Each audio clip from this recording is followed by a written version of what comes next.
Buksan po natin ang ating mga Biblia sa Jonas 3 verses 4 to 10.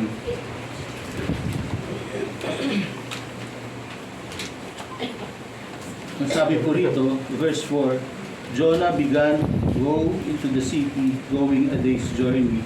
And he called out, "Yet 40 days, and Nineveh shall be overthrown." And the people of Nineveh believed God. They called for a fast and put on sackcloth, from the greatest of them to the least of them. The word reached the king of Nineveh, and he arose from his throne, removed his robe, covered himself with sackcloth, and sat in ashes. And he issued a proclamation and published through Nineveh, by the decree of the king and his nobles, let neither man nor beast, herd nor flock taste anything. Let them not feed or drink water, but let man and beast be covered with sackcloth, and let them call out mightily to God. Let everyone turn from his evil way and from the violence that is in his might, in his hands. Who knows, God may turn and relent and turn from his fierce anger, so that we may not perish. Verse 10, when God saw what they did, how they turned from their evil way, God relented of the disaster that He had said He would do them, and He didn't do it. Tayo po'y manalangin. Ama, bilang isa pong iglesia, muli kami sama-samang mag-aaral ng iyong salita. Ang dalangin nga po namin, kami po'y bigyan niyo po ng lakas, bigyan niyo po ng pangunawa, at hayang may sa pamuhay namin ito. Maraming salamat po ang aming dalangin. Amen. Marahil narinig na po natin ang salitang crocodile tears. Isa po itong idiom o sawikain, isang matalinghagang pahayag na hindi literal ang kahulugan. Ngunit totoo po na lumuluha ang mga buhaya. At ayon sa pag-aaral, magkatulad ang chemical composition ng luha ng tao at buhaya. Ngunit sa tao, ang pagluha ay dulot po ng emosyon, samantalang sa isang buhaya po, ito ay natural na paraan upang linisin, panatilihing basa ang mata, alisin sa mata ang dumi at asin. May ilang species din po na lumuluha dahil sa galaw ng pangahabang kumakain.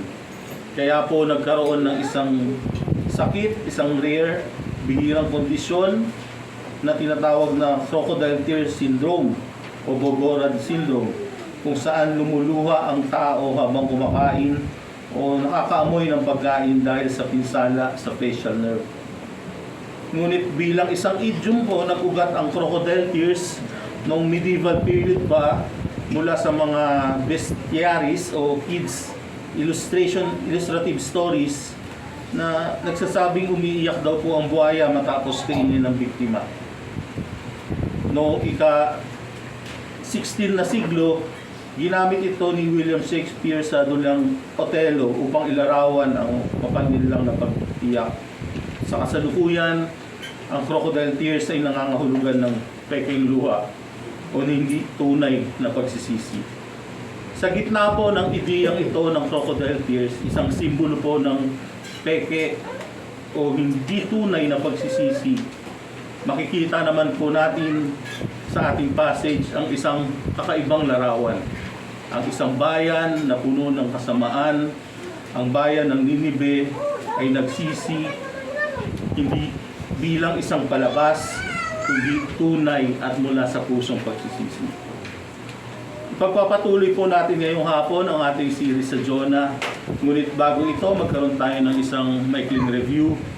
Sa chapter 1 po, inutos ng Diyos kay Jonah na pumunta sa Nineveh upang mangaral laban sa kanilang kasamaan. Ngunit sa halip tumakas si Jonah patungong Tarshish, sakay ng isang barko. Sa chapter 2 naman po, matapos itapon sa dagat, nilamon si Jonah ng isang malaking isda. Sa loob nito, nanalangin siya sa Diyos, pinahayag ang kanyang paghihirap at pasasalamat sa pagliligtas sa kanya mula sa pagkalulong. Tayo ngayon ay nasa chapter 3 na po ng aklat. Makikita po natin na muling iniutos ng Diyos kay Jonah na pumunta sa Ninive upang mangaral.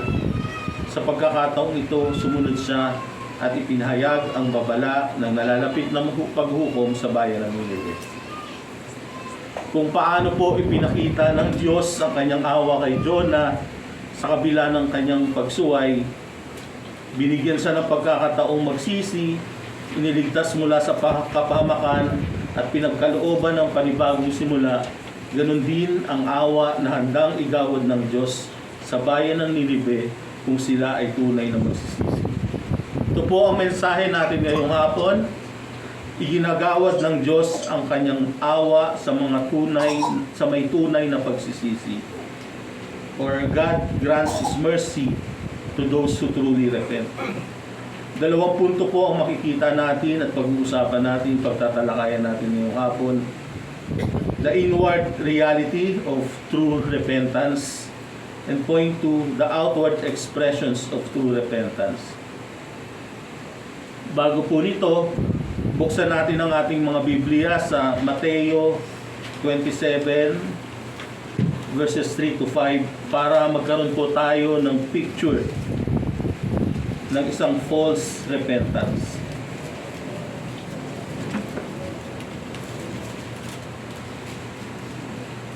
Sabi po rito, Matthew 27:3 to 5, Then when Judas, his betrayer, saw that Jesus was condemned, he changed his mind and brought back the 30 pieces of silver to the chief priest and the elders, saying, I have sinned. Dito po sa puntong ito, nakita ni Judas ang kanyang pagkakasala by betraying innocent blood. They said, What is that to us? See to it yourself. And throwing down the pieces of silver into the temple, he departed and he went and hanged himself. Ngunit nakita rin po natin na si Judas po ay hindi lumapit kay Kristo para sa kapatawaran at kinitil niya rin ang kanilang sariling buhay. Dito po sa teksto naman po ating pag-aaralan sa Jonah 3 verses 4 to 5, makikita po natin na hindi tulad ni Judas, bago pa man magkaroon ng panlabas na pagbabago, may nangyari muna po sa kalooban ng mga tiga-Ninive. Kaya sa unang punto, pagtuunan natin ang inward reality of true repentance. Verses 3, chapter 3 verses 4 to 5, ang sabi po doon, Jonah began to go into the city, going a day's journey, and he called out, Yet 40 days, and Nineveh shall be overthrown. And the people of Nineveh believed God. They called for a fast and put on sackcloth from the greatest to them to the least of them. Sa verses 4 to 5 po na ating binasa, makikita natin na nangaral si Jonas, dala-dala ang mensahe ng Diyos sa bansang Ninive. At pagkatapos po rin ito, halos spontaneous po ang mga pangyayari. Ang mamamayan ng bansang ito ay sumampalataya sa Diyos at nagsisi. Dito po malinaw natin makikita ang isang prinsipyo. Ang tunay na pagsisisi ay pananampalatayang tugon sa salita ng Diyos na bunga ng kanyang gawa sa puso. True repentance is a response of faith to the Word of God produced by His work in the heart. Kung ang tunay na pagsisisi ay gawain ng Diyos sa puso at tugon din po ito ng pananampalataya sa kanyang salita, makikita po natin sa ating passage kung paano ito nangyari.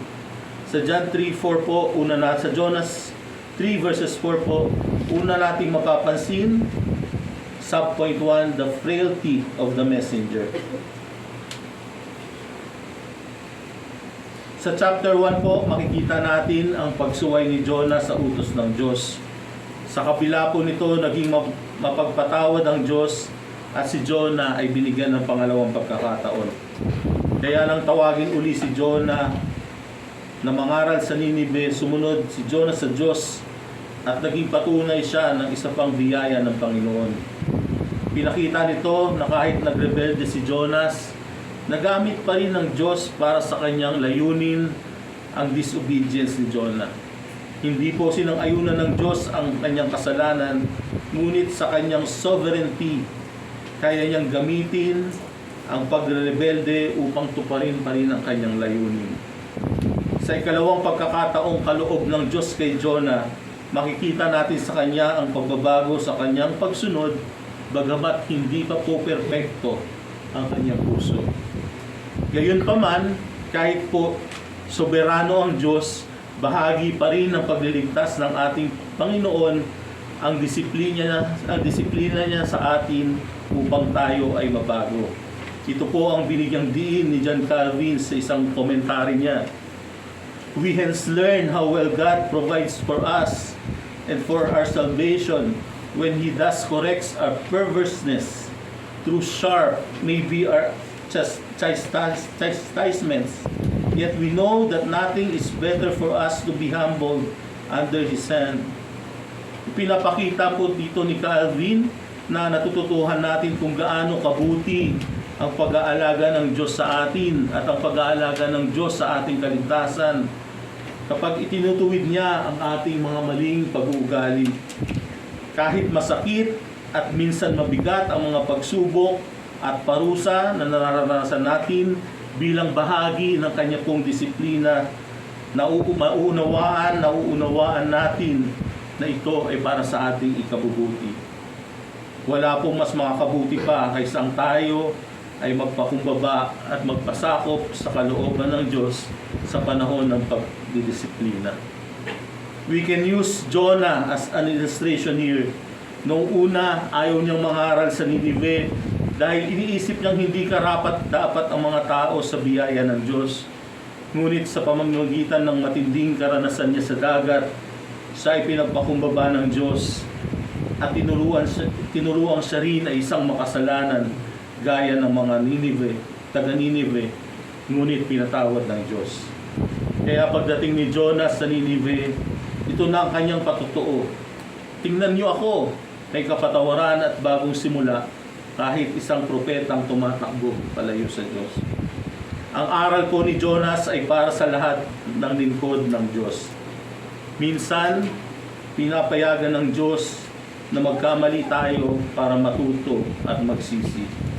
Ngunit sa ating panunubalik sa Kanya, na bunga rin ng Kanyang biyaya, tayo ay handa na ulit maglingkod ng may kagalakan dahil sa Kanyang biyaya, dahil sa Kanyang amazing grace.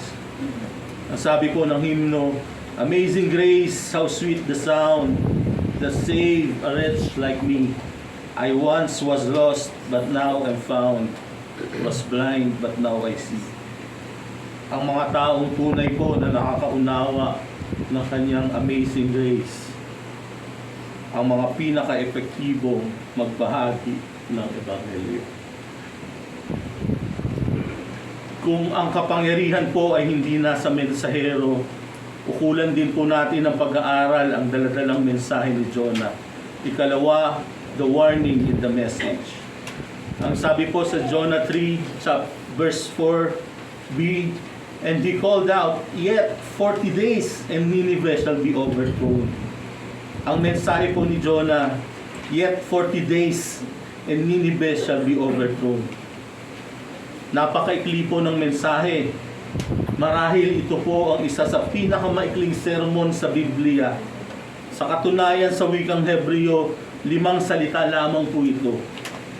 Ngunit ayon sa isang theologian kay Adam Bradley, ang sabi niya, ang mensahe ni Jonah is amoebic in form, Jurassic in size.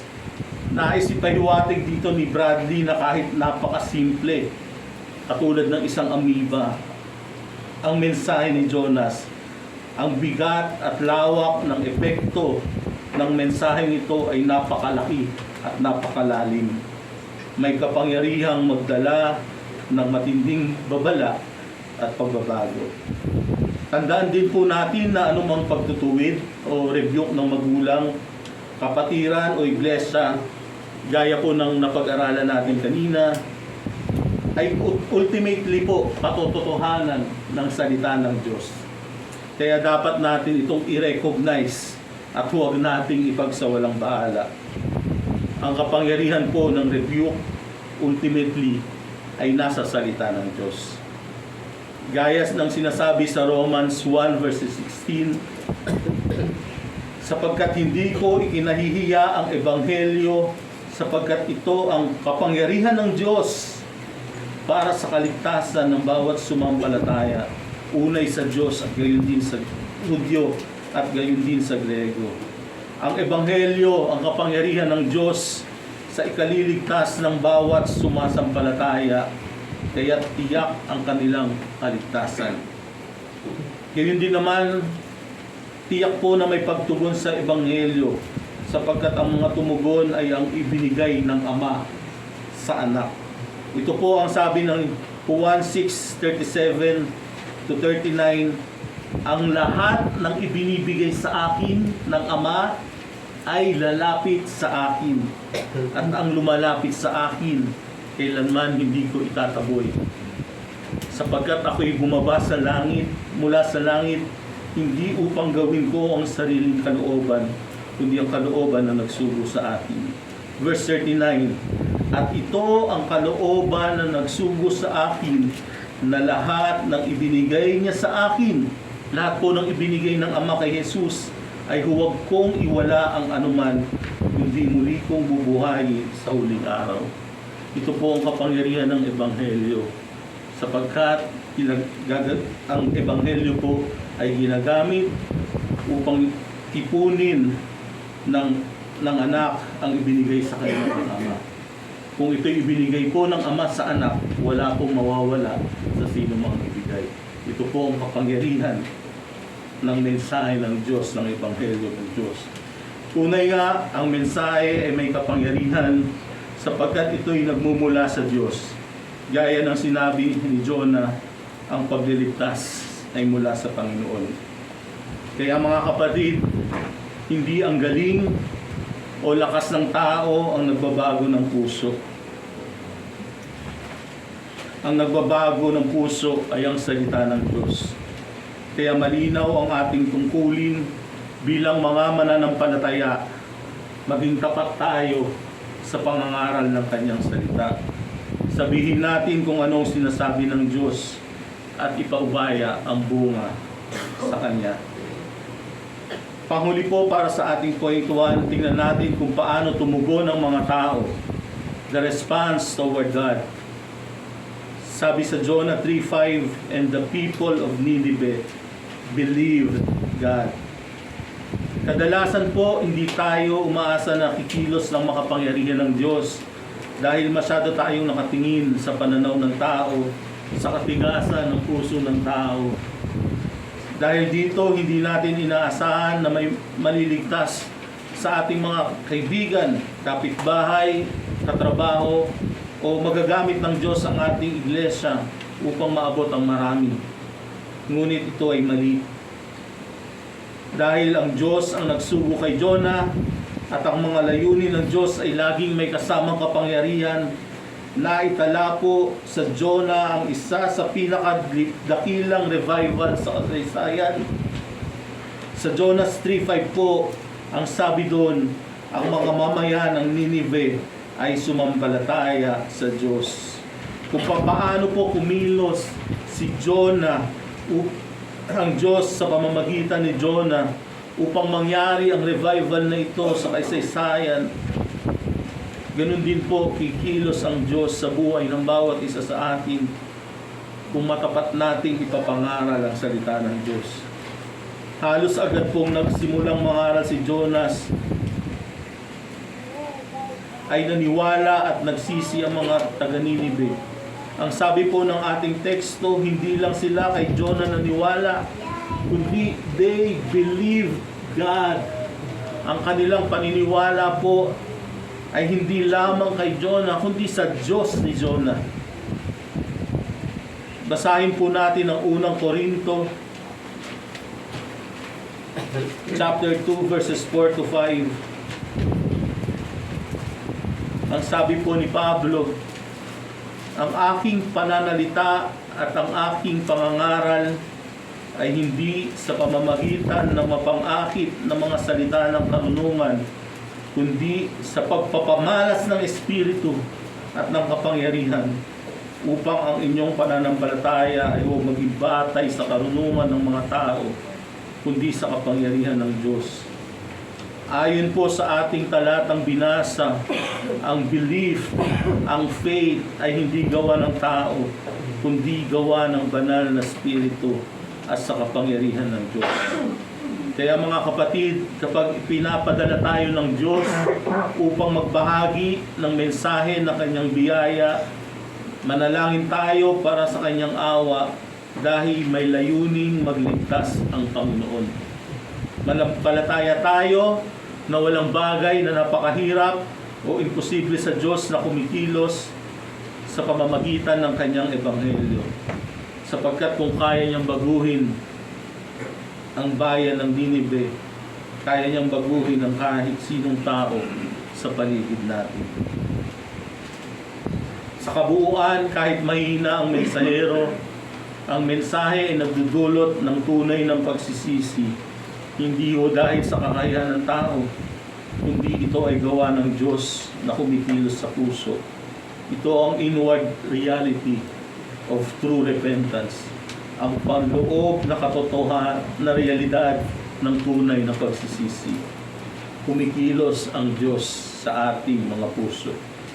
Kaya muling bumabalik tayo sa prinsipyo natin kanina, ang tunay na pagsisisi, ang panloob na realidad nito, ang pananampalataya na tugon sa salita ng Diyos ay bunga rin ng gawain ng Panginoon sa puso ng tao.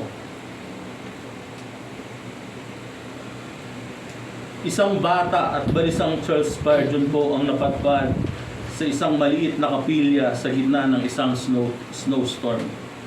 Dahil walang dumating na mga ngaral, isang simpleng tao ang tumayo at nagbasa ng isang talata mula sa Isaiah 45 verses 22.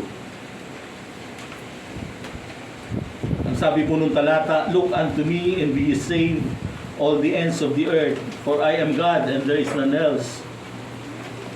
Paulit-ulit pong sinabi ng mga ngaral, look, that's all you have to do. Just look to Jesus. At itinuro pa niya ang isang batang Spurgeon at sinabi, "Young man, you look miserable. Look, look, look and live." Sa sandaling iyon, tumingin si Spurgeon kay Kristo at natagpuan ang kanyang kaligtasan. Nakita po natin sa istorya ni Charles Spurgeon ang isang mahinang mensahero. Isang simpleng tao po ang tumayo para mangaral. Nakita natin ang isang simpleng mensahe, look and live. At nakita po natin ang tugon ni Charles Spurgeon. Nakatagpo siya ng kaligtasan. Matapos po ang kaligtasan ni Charles Spurgeon, siya ay naging isa sa pinakadakila at pinaka-maimpluwensyang mga ngaral sa kasaysayan ng Kristyanismo. Kinilala siya bilang Prince of Preachers at ginamit ng Diyos upang magdala ng libo-libong kaluluwa kay Kristo. May kahinaan man o ang mensahero, ngunit kung tapat na pinahahatid ang mensahe ng Diyos, kumikilos ang Panginoon para ang puso ay tumugon tungo sa tunay na pagsisisi. Kaya't atin pong patayin ang kasalanan ng spiritual passivity. Ang paghihintay po ng perfect timing ay kadalasang hindi pananampalataya. Ito ay spiritual passivity. Kailan po ba yung perfect timing? Pag perfect na pagsasalita ko? Hindi po ganun. Kung hihintayin pa natin ang perfectong pagkakataon para sabihin sa isang hindi mananampalataya ang katotohanan na siya ay nasa ilalim ng hatol ng isang banal na Diyos, malamang hindi na tayo makakapagsalita pagkat walang perfect timing. Dahil ang totoo po, walang perfectong pagkakataon. Isinulat ni Donald Whitney, isang theologian, tungkol sa pagkakataon upang ibahagi ang Ebanghelyo. Ang sabi niya, they won't just happen. Many such opportunities for evangelism will never take place if you wait for them to occur spontaneously. Ang punto po nito, kung hindi natin gagawing intentional ang pagbabahagi ng Ebanghelyo, hindi ito mangyayari. Kaya po ang gospel cure, ang lunas ng Ebanghelyo, sa Hebrews 8 verse 6. Sama-sama po nating basahin sa Hebrews 8 verse 6.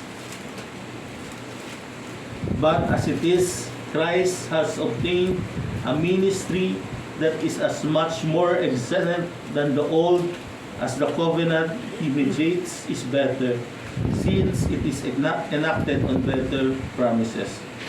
Kung ang Ninive ay tumugon sa mensahe ni Jonah, tandaan natin, ngayon ay nasa ilalim tayo ng mas mabuting tipan.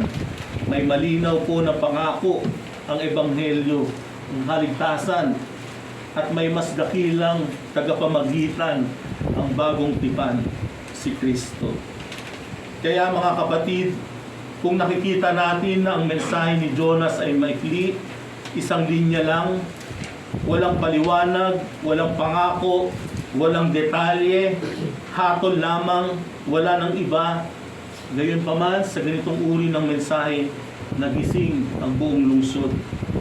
Kaya kung ang isang mensahe na puro babala ay nagdala ng pagsisisi, gaano pa kaya kung mas malinaw ang mensahe ng kaligtasang ipinapahayag ng Diyos sa atin ngayon?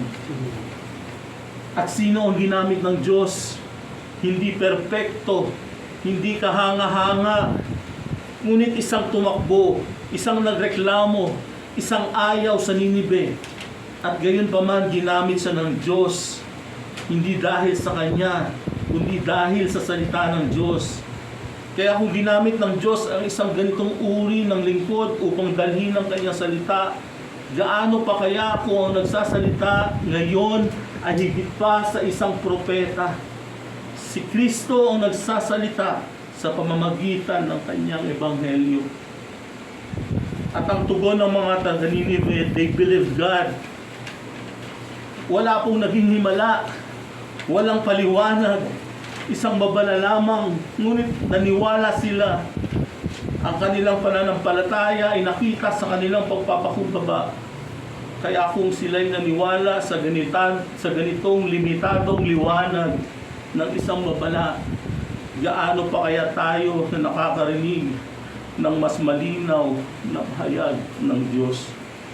Kaya ang hamon sa atin, magsisi at tumalikod sa kasalanan ng spiritual passivity. Pagkatapos po nito, gawin nating intentional ang pagbabahagi ng salita ng Diyos. Sa pagpasok mo sa eskwelahan o sa trabaho, sa pag-aalaga mo ng iyong mga anak o apo, makakapagbahagi ka ng Ebanghelyo. Hindi kailangan maging mahusay magsalita, hindi kailangan na isang mabisang mensahe. Ang mga informal na usapan ay madadala mo sa Ebanghelyo kung gagawin mo itong intentional. Ngayon, kung nakita na natin ang panloob na realidad ng tunay na pagsisisi, ang paggawa ng Diyos sa puso ng tao, tingnan naman natin ngayon kung paano ito nahahayag sa panlabas na pamumuhay ng isang taong tunay na nagsisi. Para po sa ikalawang punto, the outward expressions of true repentance. Sa verses 6 to 9 po, nakakagulat na ang masasamang taga-Ninibe ay hindi tumugon ng may karasan o pangungutya sa propetang si Jonah. Sa halip po, sama-sama silang nagsisi, tumalikod sa kanilang kasalanan at tumawag sa Panginoon. Ito ang isang malinaw at makapangyarihang larawan ng tunay na repentance, which leads us to the second principle this afternoon. Ang tunay na pagsisisi na nagsimula sa puso, sa pamamagitan ng gawa ng Diyos, at ay nahahayag sa buhay sa pamamagitan ng konkretong pagbabago. True repentance, which begins in the heart through the Word of God, is expressed in life through visible and concrete changes. Ang pagbabago po ng puso o ang inward reality ng tunay na pagsisisi ay nag-overflow po sa outward expressions ng tunay na pagsisisi.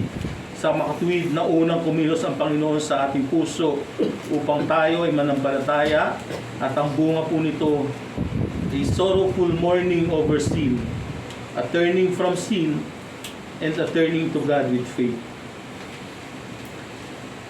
Dumako po tayo sa unang bunga, a sorrowful mourning over sins. Ang false repentance po ay pagdadalamati hindi dahil sa nagawang kasalanan. Ito po ay pagdadalamati dahil lamang po sa consequences ng kasalanan. Sa huwad na pagsisisi, ang pagdadalamati ay hindi dahil sa pagkakasala, ngunit sa pagkaka-expose ng kasalanan o pagkakahuli sa paggawa ng kasalanan. Ang tunay pong pagsisisi ay pagdadalamhati dahil sa mismong kasalanan, hindi lang sa bunga nito. Makikita po natin sa ating passage na nagsisi ng taus-puso ang mga taga-Ninive sa kanilang kasalanan laban sa Diyos ni Jonas. Ang pagdadalamhati po sa kasalanan o ang sorrowful mourning ay sinapubliko ng mga taga-Ninive sa tatlong paraan. Ang una po rito, they called for a fast. Ang sabi sa Jonah 3 verse 5, and the people of Nineveh believed God. They called for a fast and put on sackcloth. Ang fasting po o pag-ayuno ay maraming biblical purposes. Isa na rito ang public expression po ng pagsisisi. Kapansin-pansin din po sa kaso ng Ninive, maging ang hayop po ay pinag-ayuno. Mababasa natin ito sa verse 7.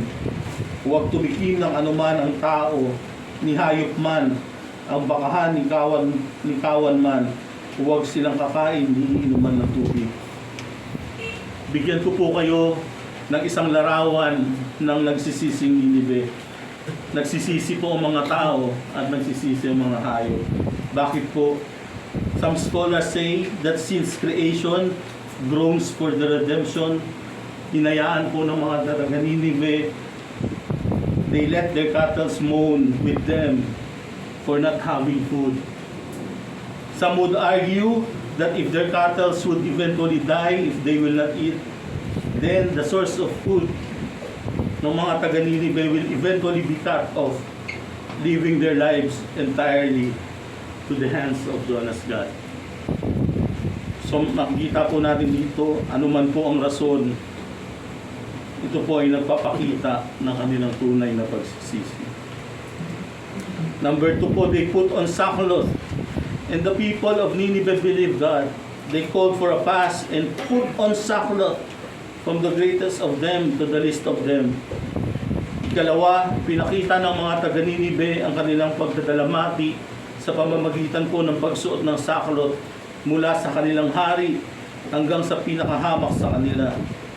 Ang sackcloth po noong unang panahon ay magagaspang na tela na karaniwang isinusuot ng mahihirap sa kanilang kapanahunan. Tulad po ng fasting o pag-ayuno, ito ay nagpapakita ng dalamhati, lungkot at pagpapakumbaba. Then the king sits in ashes. Jonah 3 verse 6. The word reached the king of Nineveh, and he arose from his throne, removed his robe, covered himself with sackcloth, and sat in ashes. Nagbigay po ng halimbawa ang hari ng Nineveh sa kanyang mga nasasakupan sa pamamagitan ng pag-upo sa abo. Nang marinig niya ang pangangaral ni Jonas, siya po ay nagsisi, at ang simbolo po nito ay ang pag-upo sa mga abo. Some commentary describes the king's action as leaving his throne, putting off his expensive garments, wearing the sackcloth, and sitting in the ashes. Ganito po ang larawan. Ang hari po ay umalis sa kanyang trono, hinubad ang kanyang mamahaling damit, nagsuot ng sackcloth, at umupo sa abo. Ano po ang naiwan? Ang naiwan po ay isang empty throne. Ang paghubad ng mamahalin at maringal na kasuotan, ang pagsusuot ng sako At pag-upo sa abo ay isang sukdulang pagpapakumbaba at pagpapakababa sa sarili. Ang tanong po sa ating kapanahunan, ang mga ganitong pampublikong gawain ba tulad ng pag-aayuno, pagsusuot ng saklot at pag-upo sa abo ay angkop pa ba ngayon? Sa aking conviction po, ito ay nakadepende sa katapatan ng puso. Gaya po ng pagsisisi ng bayan ng Ninive, kung tunay ang pagsisisi sa harap ng Diyos, magiging angkop pa rin naman po ang pampublikong ganitong paghahayag ng pagsisisi. Ang punto po, ang tunay na pagsisisi po ay gawa ng Diyos na nagmumula sa puso. Ang pag-aayuno ay makakatulong sa pananalangin at pagpakumbaba, pero dapat may kasamang tunay na pagbabago sa puso. Isa pong babala ni Calvin sa false repentance, we must bear in mind that these things, fasting, sackcloth, are set before us as the outward signs of repentance, which, when not genuine, do nothing else but provoke the wrath of God. Dito po natin nakita na hindi sapat ang palabas na anyo ng pagsisisi kung hindi po ito tunay, lalo nating pinupukaw ang galit ng Diyos. Isang encouragement naman po para sa mga nagdadalamati sa kasalanan. Basahin po natin ang Psalms 34 verse 18.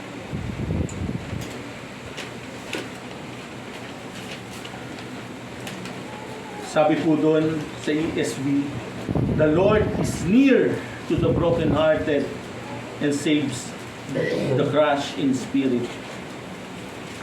Sa Matthew 3:4, ang sabi naman ng ganun po, blessed are those who mourn, for they shall be comforted. Ang mga tunay na nagdadalamati dahil sa kanilang kasalanan, ang siyang makakaranas ng kaaliwan mula sa kapatawaran ng Diyos.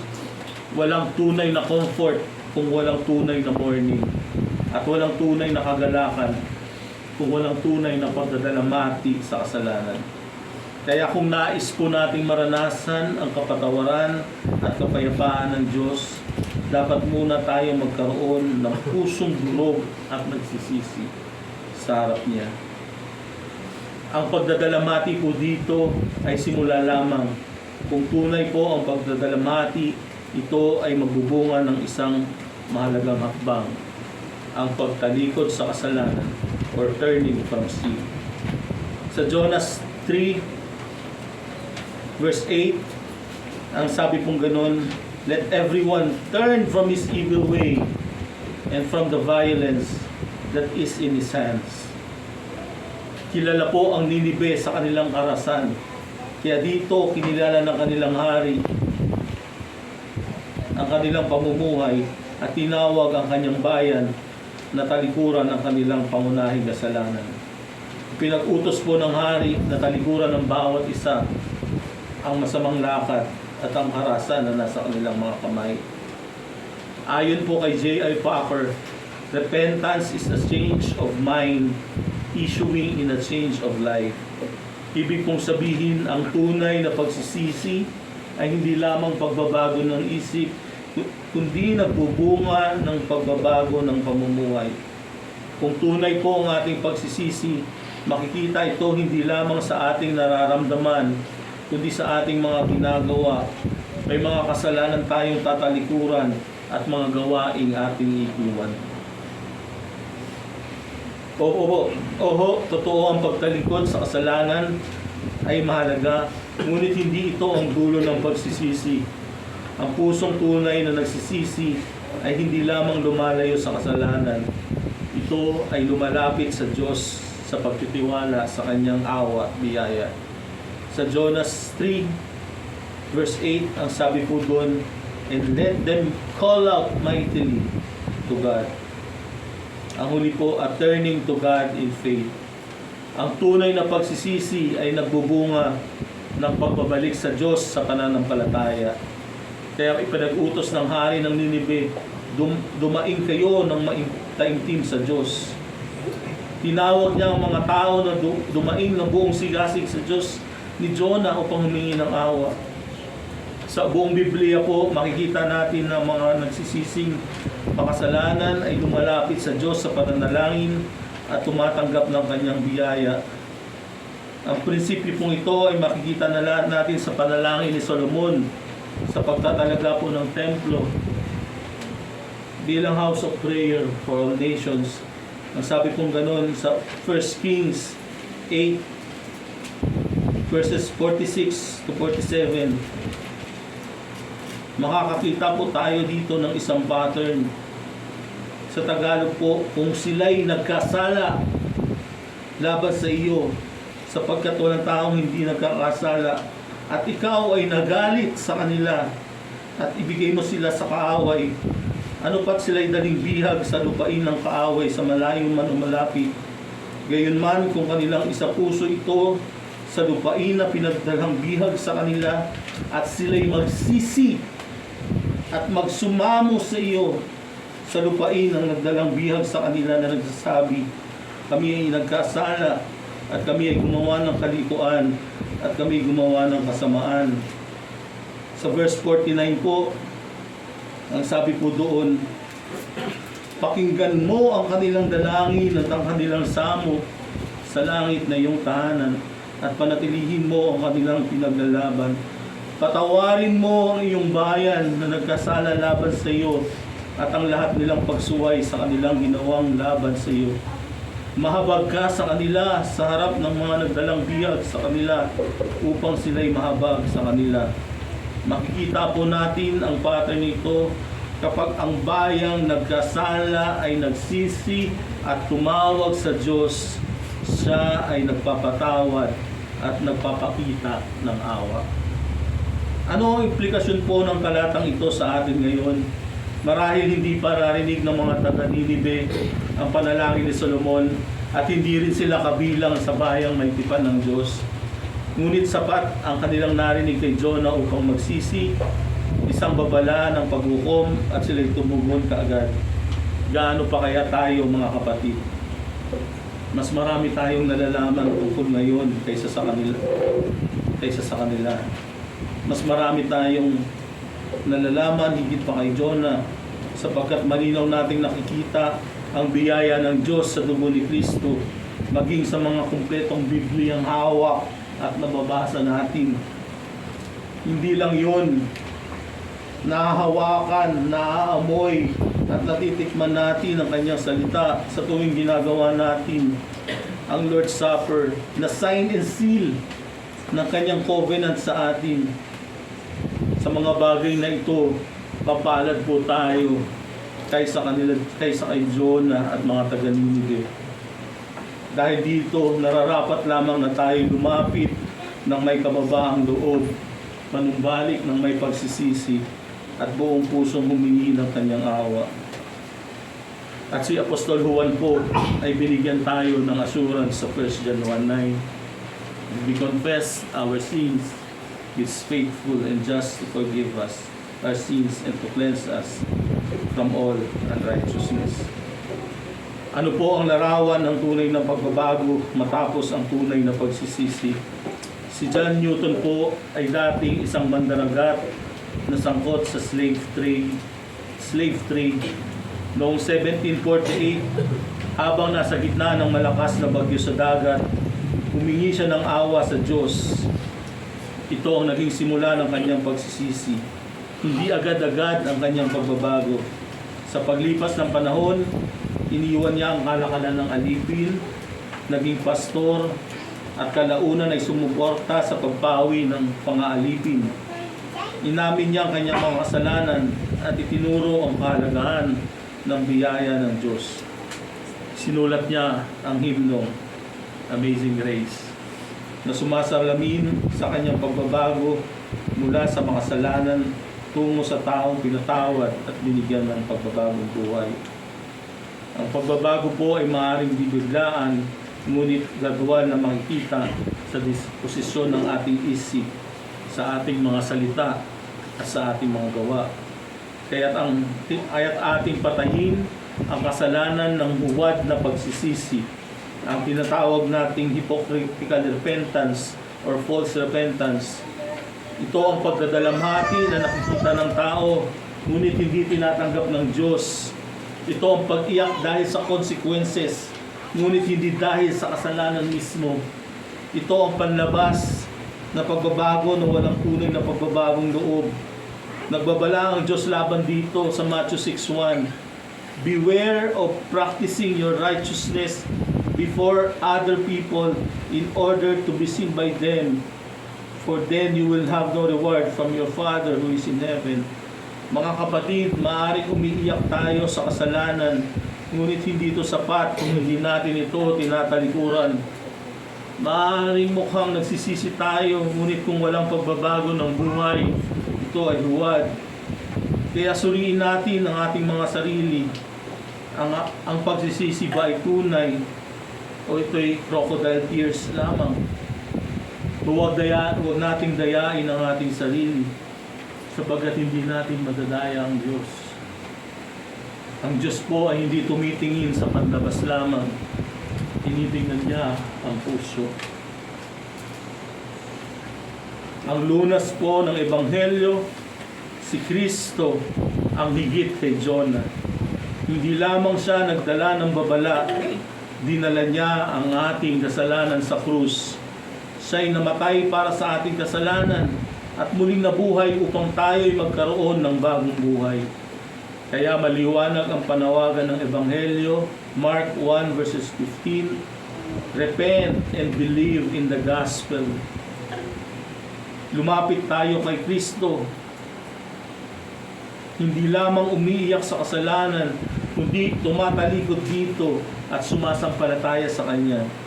Sapagkat sa Kanya may tunay na kapatawaran, tunay na pagbabago, at tunay na awa. Ang hamon sa atin ngayon ay malinaw, huwag tayong manatili sa huwad na pagsisisi. Huwag masiyahan sa emosyon lang, sa pag-iyak o pagkalungkot o sa sandaling guilt kung walang tunay na pagbabago ng buhay. Kung may kasalanan tayong kinakapitan, huwag mo itong ipagliban, talikuran mo ito ngayon. Kung ang puso mo ay nanlalamig o manhid sa kasalanan, lumapit ka sa Diyos at humingi ng pusong nadudurog. At kung ikaw ay hindi pa lumalapit kay Kristo, ito ang kanyang panawagan sa iyo ngayon. Magsisi ka at sumampalataya sa Ebanghelyo. Huwag mong ipagpaliban sapagkat ang awa ng Diyos ay totoo, ngunit ang kanyang babala ay totoo rin. Kaya ngayon, habang naririnig mo ang kanyang salita, tumugon ka ng may tunay na pagsisisi at pananampalataya. At kung ikaw ay isa ng mananampalataya, huwag mong gawing lihim ang Ebanghelyo. Dalhin mo ito sa iba, sa iyong pamilya, sa iyong kaibigan, sa iyong anak, sa iyong katrabaho, sapagkat may pag-asa para sa kanila, gaya ng mga taga-Ninive.